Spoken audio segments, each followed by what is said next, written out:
عظیمов شهزاد با راهی بوغی کردن مادر خود را به قتل رسانیده است. با 7 ضربه کرد پدر خود فرهاد بابایوی 47 ساله را به هلاکت رسانید. با ظرفی آبگیرک آهنین پدرش را از جایگاه خوابش بیرون کرده با بهانه‌ای که او قبلا همسرش زنی 30 ساله ساکن همان جا را رد کرده است به سر و رویش چند مراتب میزند. شهروند میرف اول با مشت و لگد و سپس با بیل به سر و تن مادرش زده جراحت جسمانی رسانیده او را بی‌حال می‌گرداند. إما يبلغن عندك الكبر أحدهما أو كلاهما فلا تقل لهما أف. اگر پدر و مادرت یا یکی آنها در نزد تو به سن کلانسالی رسند برای آنها اف نگو. یعنی مفهوم ندارد. مفهومش این نیست که پدر و مادر حالی جوان باشند، حالی به 40 نرسیدگی باشند، یعنی حالی کبر سن کلانسالی نرسیدند، یعنی برای آنها اف گفتن جایز است. نه، لیکن الله تعالی سن کلانسالی را گفت برای آنکه غالبا فرزند که به سن 20 سالگی درآمد پدرش هم الکی 40 به می‌دراید. اکثر آدم‌ها پدرش هم که 40 به درآمد یا 40 گذشت الکی این سن سالی کلانسالی است و جوان هم عینی وقتی که به وای رسید یک وقتی هست که نمیخواد پدر و مادر را گوش کند، میخواد هر چیزی که خودش میخواد همون اجرا کند. وقتی که پدر و مادر یک چیز میگه برای فرمان پدر و مادر معقول نمیشد براش اوف میگه و از اوف هم بالاترش میگه. الله تعالی مثالی پسترین عملی بعد را ذکر کرد. فلا تقل لهما اوف، برای پدر و مادرت اوف نگو.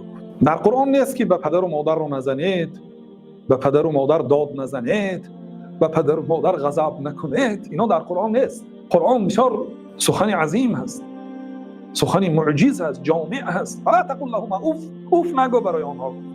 اوف کی نگو، اوف کی حرام است، اوف کی گناه کبیره هست. دیگر گناه ها من باب اولا به طریق اولا ممنوع است. این بزرگی قرآن است. فلا تقل لهما اوف، برای پدر و مادر اوف نگو. اوف معناش یعنی من بیزار شدم از این گپای شما، فقط همین گپا رو میگویید به همین معنا. اگر چه می لفظای تلفظ نکنید اوف گفت همین معنا رو داره. الله تعالی صراحتا میگه فلا تقل لهما اوف ولا تنهرهما، پدر و مادرت را سرزنش نکن، آنها را جان کردن نده، آنها را ملامت نکن. و قل لهما قولا کریما، بر پدر و مادرت قولی کریم بگو، سخنی ملایم گو، سخنی نیکو گو. واخفض لهما جناح الذل، با آنها قنات خاکساری کن، اخفض پست کن. واخفض لهما جناح الذل، برای آنها ذلیل شو، خار شو. اصلا مسلمان باید در نزد کسی خودش خار نگیرد، عزیز باشد، گرسنه باشد و برای طلب یمبردنان در پیش کسی روش خار نگیرد. او بعضی برادرها بعد نماز در مسجدها میخزد گدایی میکند، روش ذلیل میکند، خار میکند. چی یاردم کنید گفته روش چی میکند؟ خار میکند. این ممکن نیست. مسلمان هیچگاه روش به کسی خار نمیکند. مسلمان باید عزیز ماند، لیکن غیر پدر و مادر.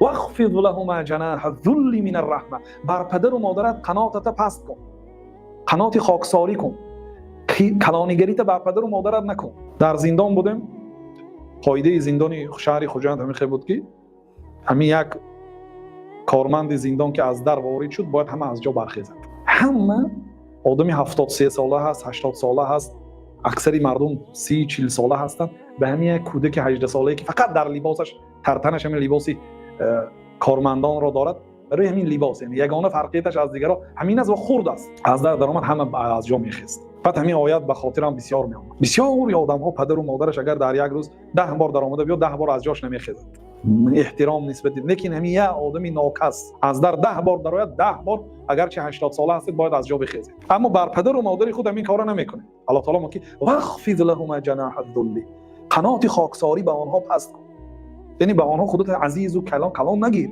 هر چقدر برای آنها خودت خار گیری اجازت است برای پدر و مادر، بلکه امر است، فرمان است از بالای 7 قبض آسمان. واخفض لهما جناح الذل من الرحمه، مهربانی، قنات مهربانی برای آنها، مهربان باش. و قل رب ارحمهما کما ربیانی صغیرا، بگو که پروردگارا رب ارحمهما، پدر و مادر مرا رحم کن، بر پدر و مادر من مهربانی کن. رب ارحمهما کما ربیانی صغیرا، پروردگارا پدر و مادر مرا رحم کن، خیلی که آنها در خردسالی من مرا تربیت کردند، مرا به وای رسیدند. سپارشی الله تعالی برای مؤمن ها هست که در حق پدر و مادرشان این دعا را کنند، خواه در داخل نماز، خواه پیش از نماز، خواه بعد نماز، خواه در دیگر روزها، در دیگر وقتها. بنابراین علما گفتند که این دعا را گفتند برای هر یک بنده واجب است، خواه پدر و مادرش گذشتگی هست خواه پدر و مادرش زنده است، رب ارحمهما کما ربیانی صغیرا. ای الله پدر و مادر مرا رحم کن چه که آنها مرا در خردسالی رحم که تربیت کردند. سوره اسراء آیه 23 و 24.